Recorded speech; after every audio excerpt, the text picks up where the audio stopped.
क्या जिंदा है इमरान खान? कर्नाटक कांग्रेस में घमासान। नमस्कार, मैं हूं रूपाली बर्वे और आप देख रहे हैं वेब दुनिया की खास पेशकश WD नाउ। राजधानी दिल्ली, जो दुनिया के सबसे प्रदूषित शहरों में से एक बन चुकी है, नवंबर आते ही यह शहर नहीं बल्कि एक गैस चैम्बर लगने लगता है। यहाँ की हवा जहरीली हो चुकी है, लोगों का दम घुट रहा है। इस साल भी प्रदूषण का स्तर खतरनाक सीमा को पार कर चुका है, लेकिन सवाल वही है, आखिर इसका जिम्मेदार कौन है? दरअसल जब वायु गुणवत्ता सूचकांक 400 के पार चला जाता है तो यह स्वस्थ व्यक्ति को भी बीमार कर सकता है। प्रदूषण के चलते डॉक्टर्स चेतावनी दे रहे हैं कि फेफड़ों की बीमारियां, अस्थमा और हृदय संबंधी समस्याओं में तेजी आई है। खास तौर पर बच्चों और बुजुर्गों के लिए यह हवा किसी धीमे जहर से कम नहीं है। इस संकट पर राजनीति भी जोरों पर है। सत्ताधारी पार्टी इसे पड़ोसी राज्यों में पराली जलाने का नतीजा बता रही है, वहीं विपक्ष सीधे सीधे दिल्ली सरकार की नीतियों पर सवाल उठा रहा है। इस पूरे हंगामे के बीच सुप्रीम कोर्ट ने दिल्ली NCR में प्रदूषण की स्थिति को बेहद गंभीर बताते हुए चिंता व्यक्त की है और इससे नागरिकों के स्वास्थ्य को स्थायी नुकसान हो सकता है। जस्टिस सूर्यकांत ने व्यक्तिगत रूप से यह टिप्पणी भी की कि जहरीली हवा के कारण उन्होंने मॉर्निंग वॉक पर जाने के बाद खुद को अस्वस्थ महसूस किया। कोर्ट ने कहा कि प्रदूषण से निपटने के लिए दीर्घकालिक और स्थायी समाधानों की आवश्यकता है, न कि केवल आपातकालीन उपायों की। कोर्ट ने वायु गुणवत्ता प्रबंधन आयोग से विस्तृत हलफनामा मांगा है। प्रदूषण को नियंत्रित करने के लिए क्या कदम उठाए गए हैं, ये पूछा है।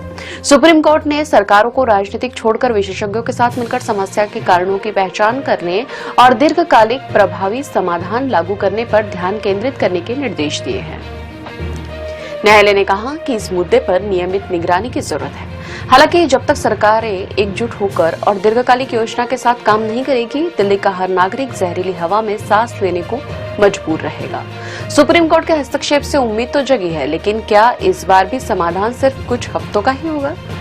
यह एक सवाल है जिसका जवाब दिल्ली के हर नागरिक को जानना है। पाकिस्तान की राजधानी इस्लामाबाद से कुछ ही दूर है रावलपिंडी की आदियाला जेल, जहां पाकिस्तान के सबसे लोकप्रिय लेकिन विवादित नेता इमरान खान कैद है। खैबर पख्तूनख्वा यानी कि KPK के मुख्यमंत्री सोहेल अफरीदी भी अपनी पार्टी के प्रमुख इमरान खान से मिलने जेल पहुंचे, लेकिन जेल प्रशासन ने उन्हें मिलाने से साफ इनकार कर दिया। अफरीदी ने दावा किया कि उनकी 8वीं कोशिश थी। एक प्रांत के मुख्यमंत्री को अपने ही देश के एक पूर्व प्रधानमंत्री से मिलने की अनुमति न देना पाकिस्तान के इतिहास में शायद पहली बार हुआ है। अफरीदी ने कहा कि यह सिर्फ इमरान का मामला नहीं है, ये 4 करोड़ पख्तूनों का मामला है। अगर एक मुख्यमंत्री को नहीं मिलने दिया जा रहा तो समझा जा सकता है कि पाकिस्तान में कानून का क्या हाल है। मुलाकात न होने से नाराज अफरीदी जेल के बाहर धरने पर बैठ गए। हालांकि अफरीदी ने 16 घंटे बाद अपना धरना खत्म कर दिया। यह घटना पाकिस्तान में बढ़ती राजनीतिक अस्थिरता को स्पष्ट संकेत देती है। इमरान खान अगस्त 2023 से आदियाला जेल में बंद है। इस हंगामे की जड़ में है इमरान खान की सेहत को लेकर फैल रही अफवाहें। पिछले कुछ हफ्तों से सोशल मीडिया पर उनकी सेहत खराब होने और उन्हें जेल में जहर दिए जाने की खबरें लगातार घूम रही है। यह भी कहा जा रहा है कि इमरान की जेल में हत्या कर दी गई है। उनके परिवार के सदस्यों को भी पिछले 6 हफ्तों से उनसे मिलने की अनुमति नहीं दी गई है। पाकिस्तानी संसद में इस मामले में जोरदार हंगामा हुआ। दूसरी ओर इमरान खान की बहन नौरीन नियाजी ने खुली धमकी देते हुए कहा कि यदि इमरान खान को कुछ हुआ तो शहबाज शरीफ और सेना प्रमुख आसिम मुनीर भी बच नहीं पाएंगे। हालांकि पाकिस्तानी सरकार ने कहा कि इमरान जीवित है और जेल में है, लेकिन सरकार की ओर से अभी यह नहीं बताया गया कि इमरान के परिजनों को उनसे मिलने से क्यों रोका जा रहा है। क्या शरीफ सरकार इमरान खान से डरी हुई है? क्या पाकिस्तान सरकार राजनीतिक दबाव में झुक जाएगी या फिर यह हंगामा आगे भी इसी तरह चलता रहेगा? कर्नाटक में कांग्रेस सरकार का 2.5 साल का कार्यकाल पूरा होते ही मुख्यमंत्री पद को लेकर जारी खींचतान चरम पर पहुंच गई है।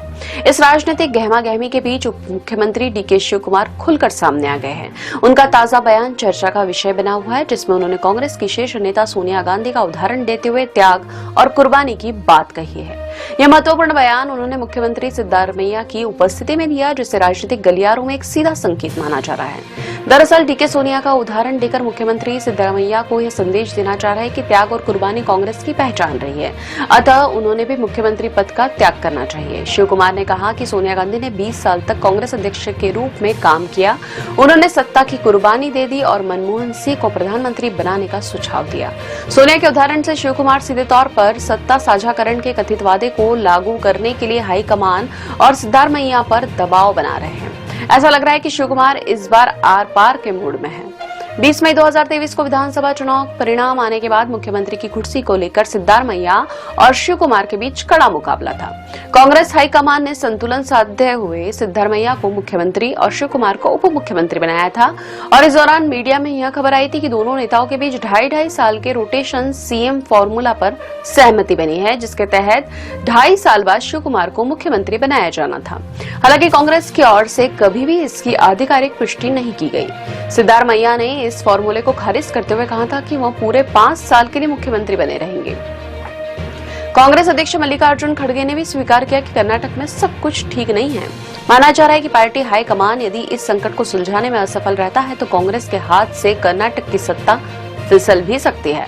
इस बीच सिद्धारमैया ने एक अहम पोस्ट में कहा कि मेरे स्टैंड में कोई बदलाव नहीं है। मैं पहले भी कह चुका हूं कि पार्टी हाईकमान जैसा कहेगा वैसा ही करूंगा। डीके भी आलाकमान का फैसला मानने की बात कह रहे हैं। हालांकि सिद्धारमैया के रुख में बदलाव से इस मामले के सुलझने की उम्मीद बढ़ी है, लेकिन लोगों की नजर इस बात पर रहेगी कि कांग्रेस हाईकमान इस विवाद पर क्या रुख अपनाता है। अब खबरें संक्षेप में। विवाह पंचमी पर अयोध्या के राम जन्मभूमि मंदिर के शिखर पर ध्वजारोहण। प्रधानमंत्री नरेंद्र मोदी ने कहा कि आज उस यज्ञ की पूर्णाहुति है जिसकी अग्नि 500 वर्ष तक प्रज्वलित रहे। भारत ने 5 साल की रोक के बाद चीनी नागरिकों के लिए पर्यटक वीजा फिर से खोल दिया। इसे दोनों देशों के द्विपक्षीय संबंधों को सामान्य बनाने की दिशा में महत्वपूर्ण कदम माना जा रहा है। भारत के मुख्य न्यायाधीश सूर्यकांत ने कहा कि मैं न्याय दिलाने के लिए आधी रात तक कोर्ट में बैठ सकता हूँ। प्रधानमंत्री नरेंद्र मोदी ने G20 शिखर सम्मेलन में समावेशी विकास पर जोर दिया। कहा पुराने विकास मॉडल ने संसाधन छीने। भारत ने चीन पर निर्भरता खत्म करने के लिए रेयर अर्थ हेतु 7,280 करोड़ रुपए की योजना को मंजूरी दी। ईरान ने भारतीयों के लिए अपनी वीजा नीति में बदलाव किया। इससे सामान्य पासपोर्ट धारकों के लिए बिना वीजा के प्रवेश बंद हो गया। ये थी वेब दुनिया की खास पेशकश WD Now। अगले सप्ताह की सुर्खियों के साथ फिर हाजिर होंगे। नमस्कार।